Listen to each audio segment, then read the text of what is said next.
Hello and welcome to another episode of today's GK. I am Pooja Devedi, and in this segment we bring to you objective questions on a daily basis to help you crack prelims. So let's begin with the practice question of the last segment. Consider the following statements. The subject of cooperative societies fell in the state list and belongs wholly and exclusively to the state legislatures to legislate upon, and any change would require the ratification by at least one half of the state legislatures as per Article 368 Clause 2 of the Constitution. Part 9b of the Constitution of India is operative only insofar as it concerns multi-state cooperative societies, both within the various states and in the Union Territories of India. So we have to select the correct statement or statements. Yes, if we talk about cooperative societies, the subject of cooperative societies fell in the state list and it belongs wholly and exclusively to the state legislatures. And any change would require the ratification by at least one half of the state legislatures as per Article 368 Clause 2 of the Constitution. And the second statement is also correct. The correct answer to this question would be option C, both 1 and 2. The Supreme Court on July 20th, in a 2:1 majority verdict, upheld the validity of the 97th Constitutional Amendment Act, but struck down a part inserted by it which relates to the Constitution and working of the cooperative society. Keep that in mind. The subject of cooperative societies, as discussed, this statement has already been discussed. We shall move on to the next. Part 9b of the Constitution of India is operative only insofar as it concerns multi-state cooperative societies, both within the various states and in the Union Territories of India. Moving ahead, consider the following statements regarding Anti-Trafficking Bill 2021. It states that the National Investigation Agency shall act as a national investigation and coordinating agency, and it defines human trafficking as an organized crime. We have to select the correct statement. Yes, both these statements are actually correct. The correct answer would be option C, both 1 and 2. The draft of the bill also states that National Investigation Agency shall act as the national investigating and coordinating agency responsible for prevention and combating of trafficking in persons and other offences under this act. The bill also defines human trafficking as an organized crime with international implications and attempts to move far away from conflating trafficking with sex workers, and while upholding the right of survivors to rehabilitation and compensation independent of criminal proceedings. Moving on, consider the following statements regarding BharatNet. It is implemented by the Ministry of Science and Technology, and the entire project is being funded by the Universal Service Obligation Fund. We have to select the correct statement. So BharatNet actually relates to communication, right? So it should come under Ministry of Information Technology, Ministry of Electronics and Information Technology, and not Ministry of Science and Technology. So the first statement is incorrect, but the second statement is correct. The correct answer would be option B, that is 2 only. Recently, a preliminary report has been released by the Comptroller Auditor General of India on BharatNet. It is implemented by the Ministry of Electronics and Information Technology. The entire project is being funded by Universal Service Obligation Fund. It was set up for improving telecom services in rural and remote areas of the country. Moving on, Kankai Mala, recently seen in the news, is located in which of the following states or Union Territories? So Kankai Mala actually lies in the Union Territory of Jammu and Kashmir. So the correct answer to this question would be option A, that is Jammu and Kashmir. Moving on, amidst ongoing pandemic, the 656th Urs of Mir Sayyid Ali Hamadani, popularly known as Shah Hamdan and Amir Kabir, in Kashmir was observed. The biggest gathering was witnessed at Kankai Mala in Old Srinagar city of Jammu and Kashmir, where devotees congregated while maintaining the COVID protocol. A new Quad group has been formed by the US recently. Which of the following are the other three of it? Quad, that means a group of quadrilateral countries. Quadrilateral in the sense 4 countries. If we talk about in Indian context, if we talk about Quad relating to counting China, it's India, Australia, Japan and the US. But this Quad has been formed to deal with the situation in Afghanistan. So the correct answer would be option A, that is Afghanistan, Pakistan and Uzbekistan. Okay, so the correct answer would be option A. The US, Afghanistan, Pakistan and Uzbekistan have agreed in principle to establish a new quadrilateral diplomatic platform focused on enhancing regional connectivity. These countries consider long-term peace and stability in Afghanistan critical to regional connectivity and agree that peace and regional connectivity are mutually reinforcing. The program deferred action for childhood arrivals is related to which of the following countries? Dhaka. It is related to the country of US. Deferred action for childhood arrivals was established in the US in 2012 and granted protection from deportation and work permits to illegal immigrants who came to the country as minors. Recently, a federal judge in the US has ruled this immigration program illegal. This program shielded over 6 lakh undocumented immigrants, including thousands of Indians from deportation. These people are termed as dreamers. Moving on, consider the following statements regarding Adarsh Smarak scheme. It was launched recently for providing improved visitor amenities, especially for the physically challenged. It is implemented by Ministry of Culture. We have to select the correct statement. Yes, Adarsh Smarak scheme. It was formulated for providing improved visitor amenities, especially for the physically challenged people. But it was not, as in the statement, it was not done so recently, but in the year 2014. So the first statement is incorrect. See, this is how we have to crack prelims. We have to be very focused when we talk about each and every word. Many of you would have thought that yes, this is related to improving of amenities, especially with respect to physically challenged. So you must have thought the first statement is correct, but it turned out to be incorrect because of the presence of the word recently. Recent would be in the last 1 to 2, in the last couple of weeks, or just a few months back. But the first statement becomes incorrect because this was in the year 2014. Be very focused about it. It is implemented by the Ministry of Culture. This is correct. So the correct answer would be option B, 2 only.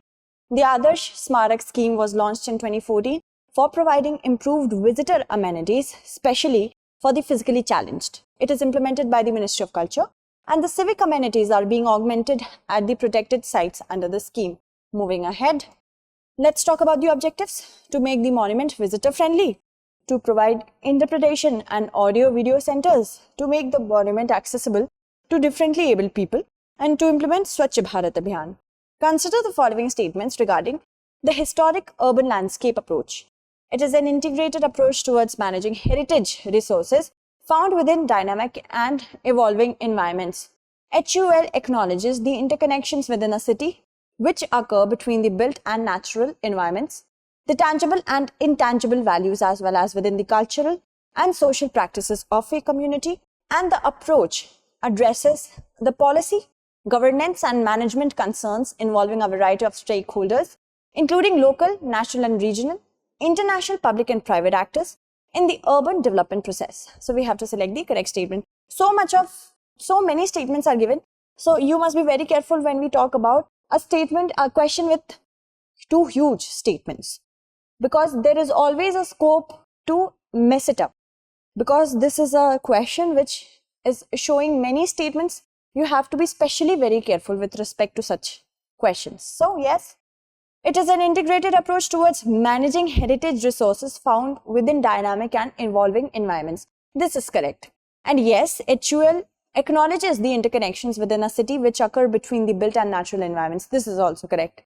The tangible and intangible values, as well as within the cultural and social practices of a community. The approach addresses the policy, governance and management concerns involving a variety of stakeholders from local to national, regional, international, public and private actors in the urban development process. All these 3 statements are correct. The correct answer would be option D.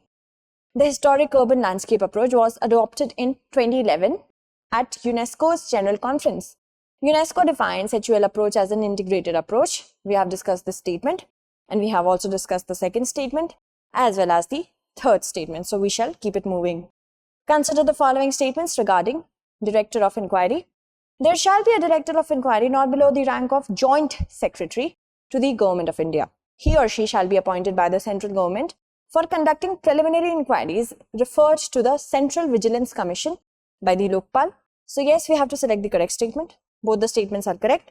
The correct answer would be option C, both 1 and 2. More than 2 years after the Lokpal came into being, the centre is yet to appoint a Director of Inquiry. According to the Lokpal and Lokayukt Act 2013, there shall be a Director of Inquiry not below the rank of Joint Secretary to the Government of India, and he or she shall be appointed by the central government for conducting preliminary inquiries Refer to the Central Vigilance Commission by the Lokpal. Moving ahead, consider the following statements on digital twin.